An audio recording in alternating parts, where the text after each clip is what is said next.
Welcome to How to Argue Against Socialism and Defend Capitalism. I'm Aaron Clary. Some of you know me, some of you don't. The purpose for this presentation is that the U.S. is suffering a wave of socialism. This is not hyperbole or rhetoric, it's the truth, as you'll see once I prove it to you. Understand, usually, most of us, capitalists, conservatives, Republican, have kind of a shame about, there's a stigma attached with being a capitalist. That there's something wrong, that you're greedy, that you're a little unclean. And you could not be further from the truth, because if you look at history, you will find out of everything in humankind, human history, the single best thing to happen to humankind has been capitalism. When capitalism is implemented, two things happen, two things. One, poverty tends to get wiped out or severely lessened.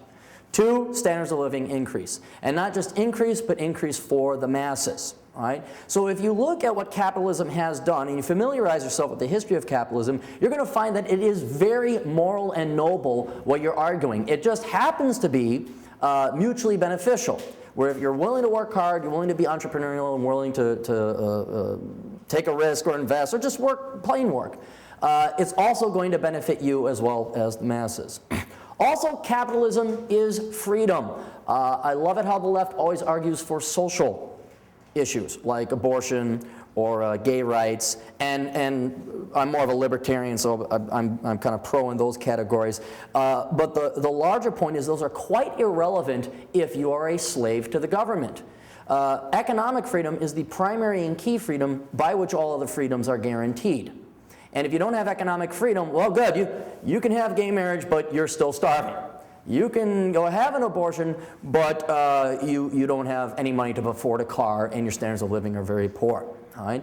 Also with capitalism is it frees up men. It frees up humankind. You are now allowed to keep the vast majority of your labor.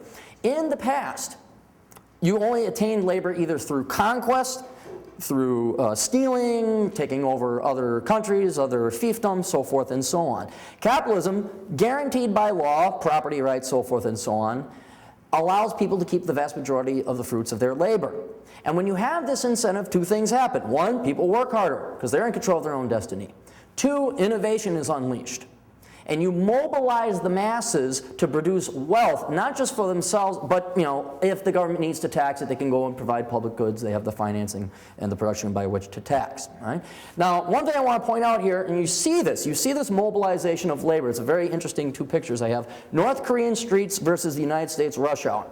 This is St. Paul, Highway 94, going towards White Bear Avenue. This is what we tolerate every day.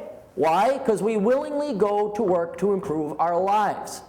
Right? Here is North Korea, their streets. Notice there are fine buildings, fine roads, there are no cars. And the reason why is that these masses here in North Korea have not been mobilized or incentivized to go and work like we do every day. And if you think about over time which country is going to produce more, in terms of wealth, innovation, creation, technology, standards of living, it's obvious that this mobilized force, this veritable army of labor, is going to produce way more than the hermit kingdom. Right?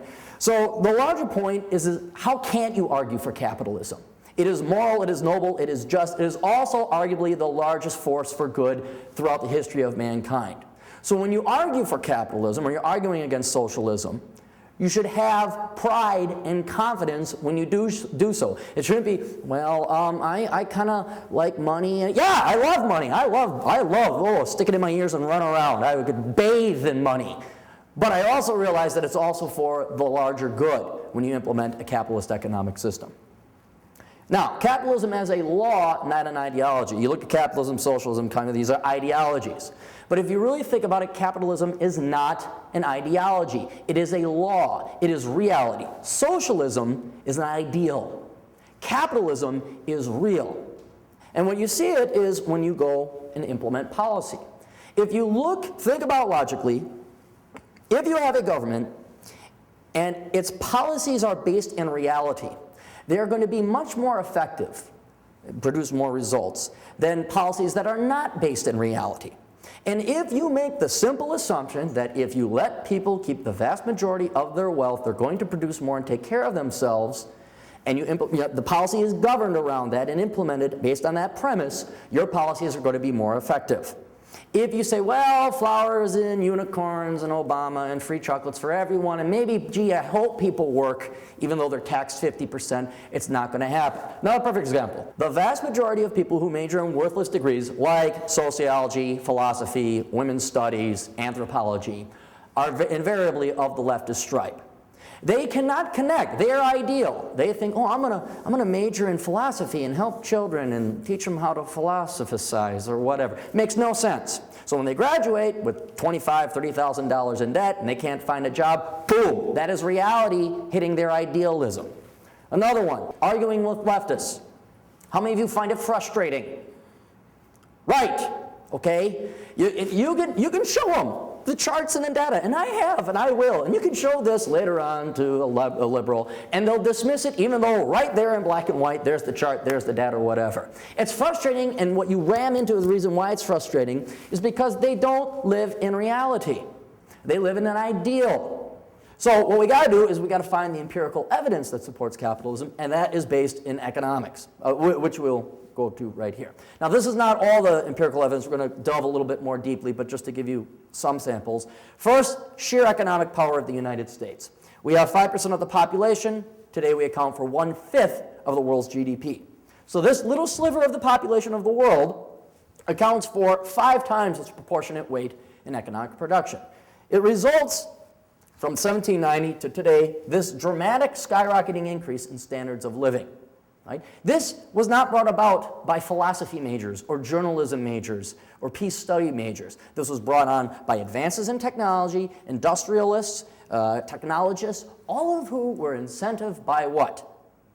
Care, compassion? No, they could make oodles of money, stick it in their ears and run around and jump off of cliffs and into water. That's what they could do. It was freedom that drove them to their own self-embetterment.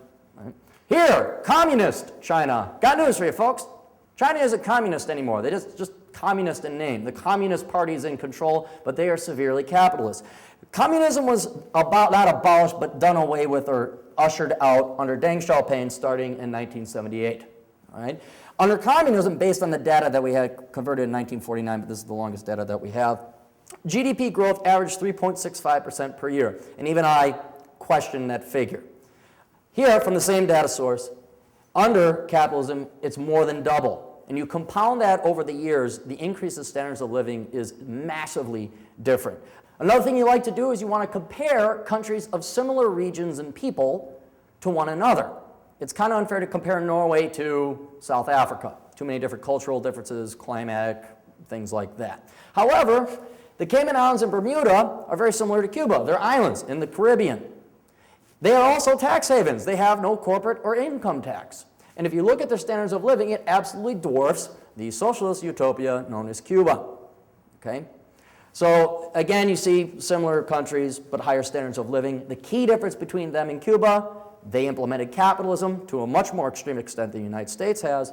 Cuba, pretty much a totalitarian communist dictatorship. Ireland. The Irish finally got lucky when they realized, hey, maybe we should cut social spending and lower our taxes. Beforehand, they were the armpit of Europe with roughly 65% of the standard of living of your average European country. Over time, income per capita, GDP per capita has skyrocketed to almost 140%, the European average.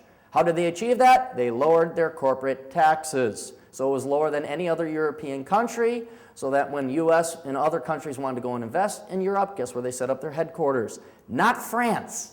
They went to Ireland, much cheaper. East versus West Germany. If you look, here is based, focus on the pink, because this is right before they switched over in reunification with West Germany. But average wages as a percentage of Western Germany, a quarter. Productivity, 40%. GDP per person, about 25%. Tax revenue per person, a mere fraction of Western Germany. What's the key difference between East and West Germany back in that day? One was a capitalist or semi-capitalist nation. The other was a full-blown communist nation. And then here, we'll talk about this later, but hot water. About 55% of the people had hot water in East Germany. Telephones, less than 1 in 5 people had a telephone. Okay? Again, you want to talk about micro, dishwasher. No one had dishwashers. You want to talk about the morality of capitalism? Here it is. This is not equal. This is poverty for all. It's equal. Everyone's equally poor, but West Germany had much higher standards of living.